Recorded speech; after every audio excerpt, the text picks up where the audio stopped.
This is the Hungry Strike update for Wednesday, August 13th. First thing we'll do is take a look at the official Hungry Strike sign, and sure enough, there is a 6 star. Yes, I lost another one in spite of the fact that I had 4 granddaughters here, ages 1 to 8. That created some challenges with the pizza and the ice cream because, like I've said before, I do not let this Hungry Strike get in the way of me having fun. Now we get to talk about sardines. The 1942 sardine crop comes in, earmarked for the armed forces. Time was, tinned fish was for the military and the poor. At Army Chow Call. Not anymore. As part of the Hungry Strike for America, I obviously have to be hungry. But I only want to lose 1 pound a week, so it's not being that hungry. It's easy to say after I lose a pound, but it's hard to say when I have to lose a pound in the coming week. But one of my favorite go-tos is sardines.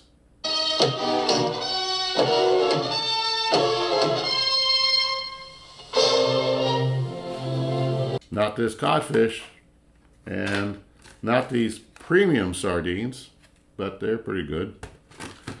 And especially not these sardines. Can you see the difference? And I also do like anchovies, smoked oysters, and if I really want to have a snack but don't want any calories at all, this is tuna and zesty tomato sauce, and it's all of 90 calories. So my favorite though, back to this one, figure out the difference between that and the other one. Yep, it's Goya. For those of you that are true pro-Trump, pro-Republican, pro-America, you'll understand that you'll know that Goya was the subject of a boycott when the CEO of Goya was supportive of President Trump in the 2020 elections. He was the recipient of a boycott, and we did what was called a boycott. And actually, when the dust settled, it turned out that the sales of Goya, of all their products, beans, rice, lots of spices, big part of their company, that the sales had gone dramatically up. And they've continued that way because first-time buyers of Goya, such as me, kept buying Goya products preferentially over the other products. If they're sitting next to each other and one's available from Goya, I buy Goya. So anyway, with regards to the Hungry Strike, this is my go-to. Now, some of you may not like that a lot. That's why I also have the smoked oysters. But realize, smoked oysters here are 150 calories, and this is 170 calories. But this one is 4 1/4 ounces, and this one's 3 ounces. So if you want to get a snack that will fill you up better, this is it. And we got to remember that if you have crackers with this, it's not as good. I just eat these straight out of the can. I will, however, be trying these just because they're interesting in a round can. It'll be fun to try them out. Next, we'll talk about the 6th state that we get to discuss this week. And in number 6, we have the great state of Alabama with 64, almost 65%, voting for Trump in 2024. And then we talk about their senators. First is Senator Tuberville. He's announced that he's not going to run for re-election in 2026. He's going to run for governor instead. There are several people who are interested in filling his spot on the Senate, and so this will be something that we'll be following in the future. One of them is a sitting congressman, so we'll speak about that in a little bit. The junior senator from Alabama is Senator Katie Britt. She was the youngest Republican woman ever elected to the Senate. She was elected in 2022, which means she is not up for re-election in 2026. She is a pretty staunch Republican. She got elected with 66.64% of the vote, so 2/3 of the vote in Alabama in the 2022 election. Alabama has 7 House seats. 5 are held by Republicans and 2 by Democrats.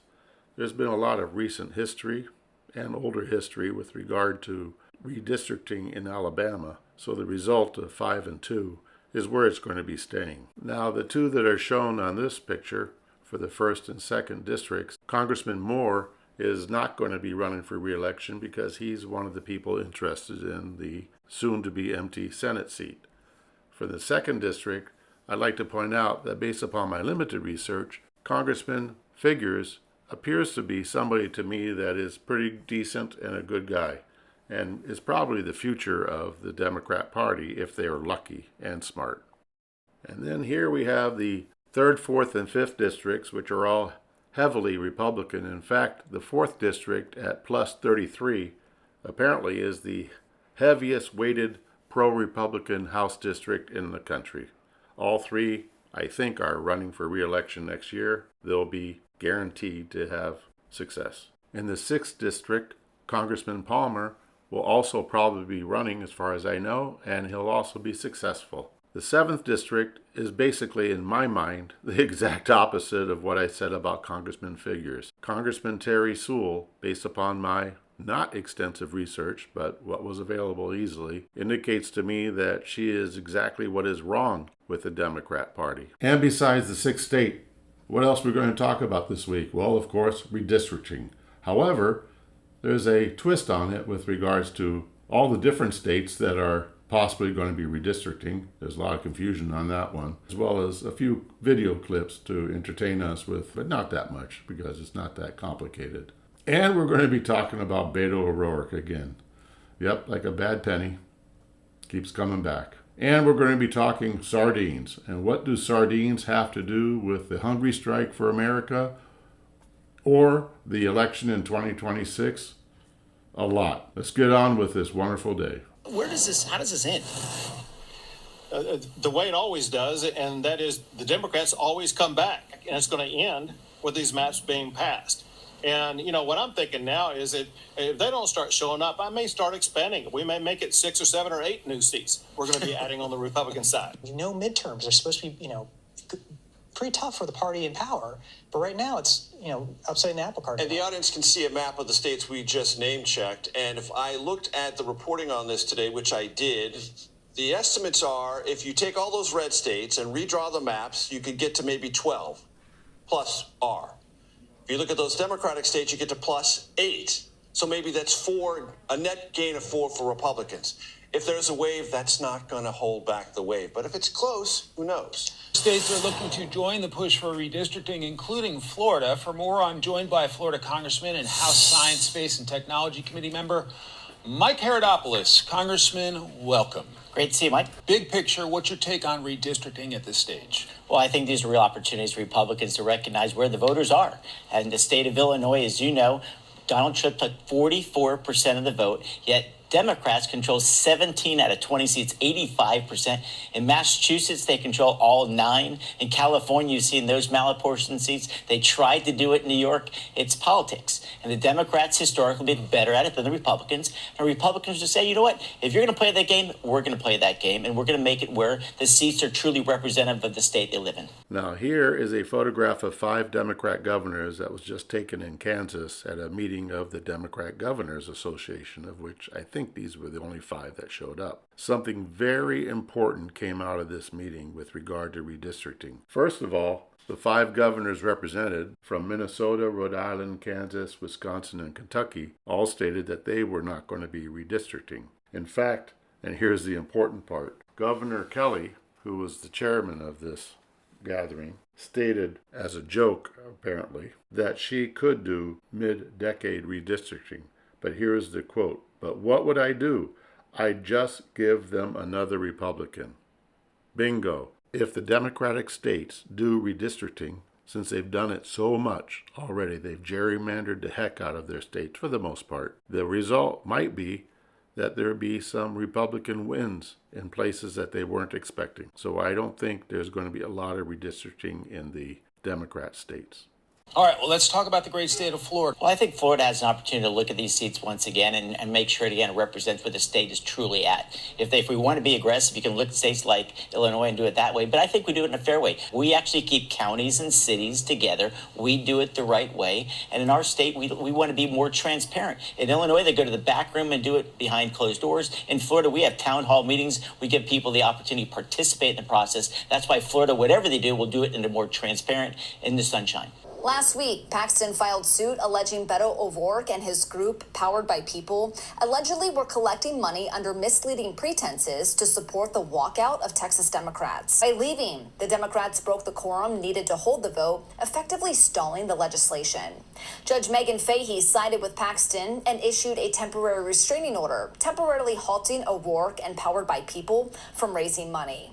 On Tuesday, Paxton filed a motion for contempt, accusing O'Rourke of breaking Judge Fahey's court order. O'Rourke responded to Paxton on X, posting, "He's lying about me." In his motion, Paxton also cited social media posts in which he said O'Rourke was continuing to push donation links to Powered by People so followers could make donations after Judge Fahey issued her temporary restraining order against O'Rourke and Powered by People from doing so. I actually went to see if Beto O'Rourke's organization was indeed soliciting money to help the Democrats that had fled Texas. And here's what I found. This is from their website. Notice near the top it says, Texas Democrats are fighting back. Help support their efforts to stop Trump's redistricting, and then you push the donate button. And then it comes to another page and it says the gloves are off, donate now. And I believe Beto O'Rourke was actively pursuing giving money to the Democrat. At least that's what I saw on his website. But here's a very important thing about Beto O'Rourke's organization. It's not really an independent organization. It's part of the Act Blue world. For those that don't know, Act Blue is a very liberal, I consider it radical, I consider it anti-American. If you can think of something that you don't like about the liberal, radical Democrat world, chances are Act Blue is supporting that. My opinion is he's probably on a retainer from Act Blue, and the more money he raises, the more money he gets, but he's probably on some kind of stipend that just keeps him going. When my wife asked me this morning what Beto O'Rourke's been doing up until now, because he's been quiet as far as I could tell, I told her he's just been a bench warmer, waiting for something that they could throw him in to do. This is just a money-raising effort. So, according to the words that the website shows, I believe that Beto O'Rourke and his organization were actively soliciting money to send to the Democrats who had run away from Texas. Now, whether or not they actually did or not, I don't know. I think it just went the way of money donated to BLM. Remember? Buying houses, vacations, cars, that kind of stuff. Or the $100 million that went for the Palisades Fire concert. Remember that $100 million that was raised because of the Palisades Fire? As far as I know, they don't know where any of that money went. Just disappeared. I think that's the way the money goes. Thank you for watching. God bless President Trump. God bless his efforts. God bless America. And God bless you. And by the way, before I go on, please like and subscribe, comment. Let me know if you want to know more about anything. Recall that the hunger strike for America is being conducted by me to lose 50 pounds. Why 50? Because there are 50 states. Why am I doing it? I want to help the 2026 elections to have the Republicans maintain control of the House and the Senate so that the country can keep going down the right path. Why do I think that there's a connection between the hungry strike for America and the elections in 2026? Good question. It's because I do. For some reason, just like, remember Tom Hanks running across, as Forrest Gump running across the United States? He had a big following. Hopefully, this will help people, including me, become very passionate to keep focused on maintaining control of the House and the Senate so that Speaker Johnson, Majority Leader Thune can really help President Trump through the rest of President Trump's 4 years. The United States is going on a great path. The world is really being helped. I think that in spite of itself, the world is being helped by President Trump. I think for some weird reason that there's a connection between me losing 50 pounds and the House being retained by the Republicans and the Senate. That's all I can tell you. And I almost forgot. Looking forward to talking with you next week. Have a great week.